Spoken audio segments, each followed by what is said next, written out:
तमिलनाडु में विधानसभा चुनाव होने में करीब 1 साल से भी ज्यादा का समय बाकी है, लेकिन राजनीति का खेल ऐसा होता है जनाब, जहां शतरंज की बिसात पहले बिछती है, मोहरे बाद में चलते हैं। और इस बार भी कुछ ऐसा ही हो रहा है। बीजेपी और एआईएडीएमके तमिलनाडु में मिलकर चुनाव लड़ने वाले हैं।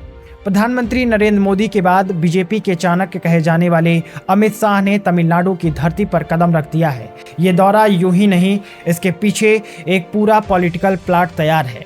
बीजेपी ने हाल ही में अपने प्रदेश अध्यक्ष के अन्नामलाई को रिप्लेस कर दिया और अब एन नागेंद्रन को कमान दी गई है। अन्नामलाई की अग्रेसिव पॉलिटिक्स ने उन्हें यूथ में पॉपुलर जरूर बनाया, लेकिन सीनियर नेताओं और गठबंधन की राजनीति के लिए ये शायद थोड़ा ज़्यादा हो गया था। सुनने में आ रहा है कि अन्नामलाई को पार्टी जल्द ही केंद्र में कोई बड़ी जिम्मेदारी दे सकती है, लेकिन क्या उनके पीछे हटने की सिर्फ यही वजह थी?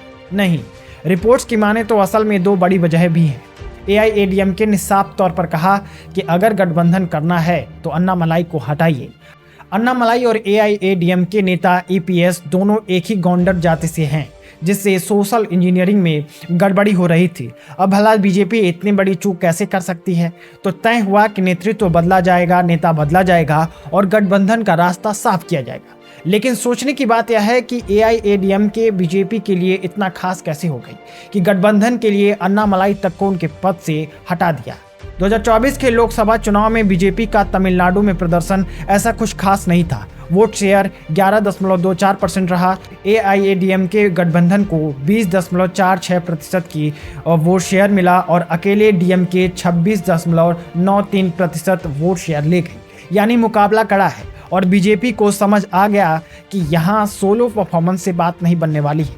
तो क्या एआईएडीएमके और बीजेपी की जुगलबंदी चुनाव तक चलेगी? अन्नामलाई को हटाने से संकेत तो ऐसा ही है। कुछ समय पहले खबर आई कि अमित शाह और ईपीएस की दिल्ली में बैठक हुई। कहा गया कि दोनों पार्टियों ने फिर से हाथ मिलाने की बात पर सहमति जताई है और शुक्रवार को बीजेपी और एआईएडीएमके ने इस गठबंधन का ऐलान भी कर दिया। साफ है, तमिलनाडु चुनाव को लेकर बीजेपी अब धीरे धीरे जमीन तैयार कर रही है। पहले नेतृत्व में बदलाव हुआ, अब गठबंधन का ऐलान हो गया है।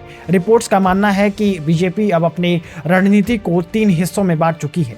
बीजेपी छोटे और लेकिन असरदार क्षेत्रीय दलों को जोड़ने पर काम कर रही है। वह शहरी और युवा वोटर्स को फोकस कर रही है। अन्नामलाई ने भी चेन्नई, कोयम्बटूर और मदुरई, कन्याकुमारी जैसे शहरों में अच्छी पकड़ बनाई है, जो बीजेपी को काफ़ी फायदा पहुंचाने वाली है। पहली बार वोट देने वाले युवाओं की भी काफ़ी संख्या है जो अन्नामलाई से जुड़े हैं।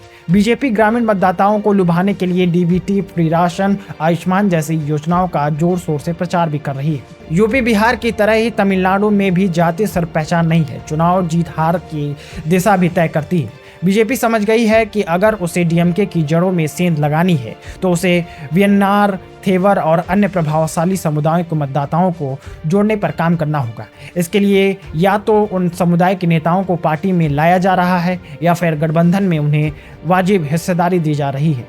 तमिलनाडु में बीजेपी डीएमके की विचारधारा को हिंदू विरोधी बताकर लगातार ध्रुवीकरण की कोशिश कर रही है। बात यह भी है कि तमिलनाडु की जनता इसे हमेशा पसंद नहीं करती, लेकिन फिर भी भाजपा कुछ क्षेत्रों में इस कार्ड को खेलने से नहीं चूक रही। अब गठबंधन के बाद नए समीकरण तैयार हो रहे हैं।